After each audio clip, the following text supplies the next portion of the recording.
Good morning and welcome to the Morning. IELTS speaking mock test organized by Thompson School. My name is Dilshodbek Ravshanov. Today I am going to be your speaking examiner. Can I get to know your name, please? My name is Mahira. Hira. Can I get to see your ID, please? Of course.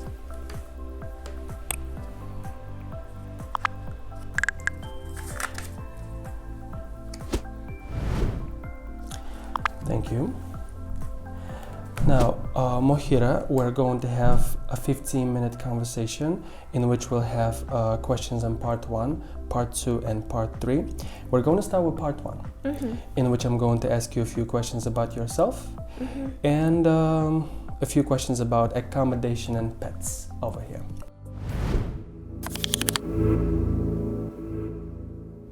Now, where do you study these days, or do you work, Mohira? I study in a Thompson School. Recently, I am studying IELTS courses, taking IELTS courses. Okay. Do you enjoy IELTS courses here? Yes, of course. Okay. Due to the fact that my teacher is a very well-skilled person and the courses are very interesting and enthusiastic, I enjoy them. Now, let's talk about your accommodation a little bit. Do you live in a house or in a flat? I live in a 4-story flat accommodation with my family. I adore my life there since all comfort and facilities are available and situated in a very good place of the city. Okay. How long have you lived there? Well, since 1998, since I was born, it's almost 22 years. Almost 22 years. And are you planning to live there for a long time? Well, my answer may be because I like my life there, but I will live there about 1 or 2 years since I will be able to have a house on my own. So my answer is maybe. So you're waiting for that opportunity? Yes.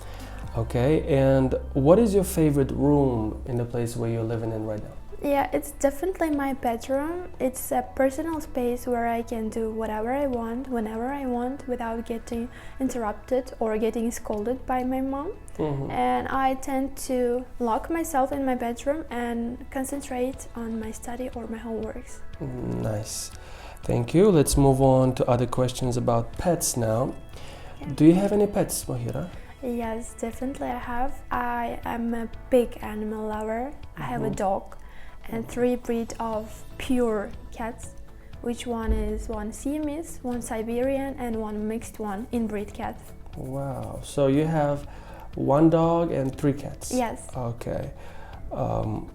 What other pets would you like to have in the future? Well, I will definitely have some exotic pythons or snakes maybe. I have always admired the type of pythons which is called dark bamboo.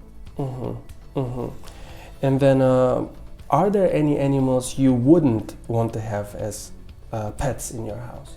Well, I never imagined myself having some kind of insects as pets. Currently, I can face that people are having as pets some exotic cockroaches or bugs. They just trigger me and give goosebumps every time I see it. I just don't comprehend why on the earth there are some people who have insects as pets. Okay, all right. And then what is the most popular pet in your country? Well, certainly dogs. Dogs are popular in Uzbekistan. There are certain breeds of dogs, for example, huskies, chihuahuas, golden retrievers, and labradors, and some mixed ones. Thank you.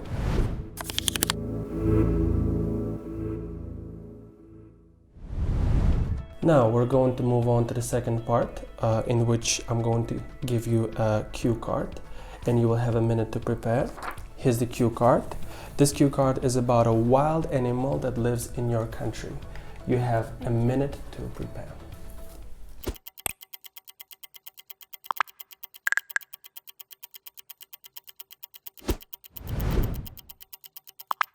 Now the time is up. I have to remind you that you should be speaking for around 2 minutes in part 2. Let's do it. There are a wide range of animals in my country. In Uzbekistan, one of them is Cossack fox. Cossack fox is popular as it's becoming extinct here, and it has a red tail, red back, and the head is also red, and its chin and belly is brown, grayish, and it has tiny ears and a small nose, which is also black. Okay. And any more information you would share here? Cossack fox inhabits in steppes and in semi-deserts of Central Asia, and it's becoming nocturnal due to the fact that it's been hunted by hunters, and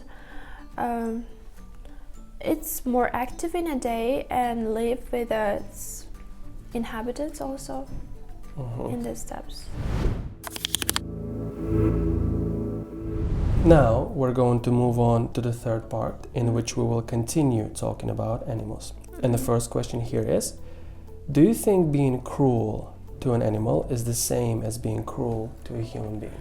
It definitely is. Most of the animals cannot protect themselves, and it can be used as an advantage. But killing and hurting animals should not be normalized. It's inhumane. It's inhumane, okay. Should people be allowed to hunt animals for their own entertainment? Nowadays there are a wide variety of entertainment, and hurting and abusing animals should be banned globally, and it shouldn't be used for sake of someone's enjoyment, as it's immoral and heartless by humans. Moral and heartless. Okay, and how can we help protect endangered species of animals?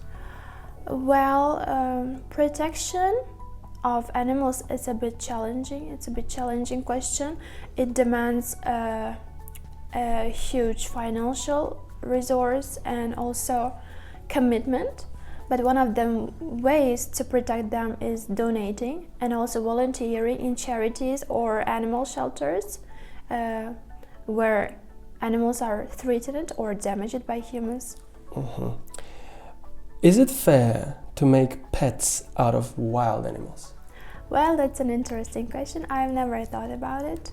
But if I have facilities or comforts which are suitable for wild animals, I mean young ones, then I don't suppose to raise young ones. Currently, I can see people raising raccoons or some kind of snakes at home, and they're doing fine. Okay, and I have this last question over here. What sorts of human activities make it more difficult for wild animals to survive?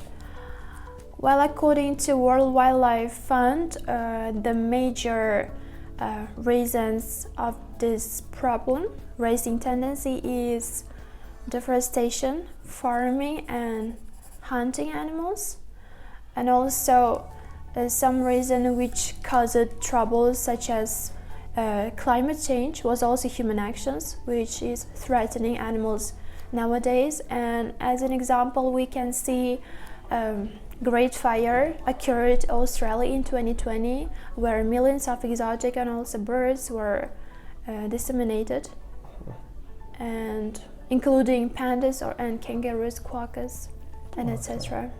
Okay. Thank you. That was the last question. Good luck. Thank you so much. Now, when it comes to the feedback and scores for this candidate, I would certainly say that fluency and coherence is an 8, because she spoke fluently with only occasional repetition and self-correction. I nearly didn't feel any hesitation. The candidate was very confident, and the topics were developed coherently and appropriately as well. That's a certain 8 in my book for fluency and coherence. When it comes to lexical resource, it's also an 8, a clear 8. It wasn't perfect, but it was good enough for 8 because the words she used most of the time were related to the content, and they were relevant, which means a lot in this context. And then the paraphrasing was used effectively, and the resource overall, the vocabulary resource was good enough for an 8, let's put it this way. When it comes to grammar, it was also an 8. It was not perfect, it was not a 9, because there were some mistakes when it comes to is and are in a couple of moments. And pronunciation is also an 8, because she did make certain mistakes in words such as available and Python, for example. But nevertheless, it was still great, and I believe this is a clear and a very strong 8. Even though this candidate could achieve a higher score if she didn't make certain mistakes in pronunciation and certain mistakes in grammar, the ones that I mentioned a couple of minutes ago. This is the score for this candidate, overall band score 8, with 8s in all 4 criteria.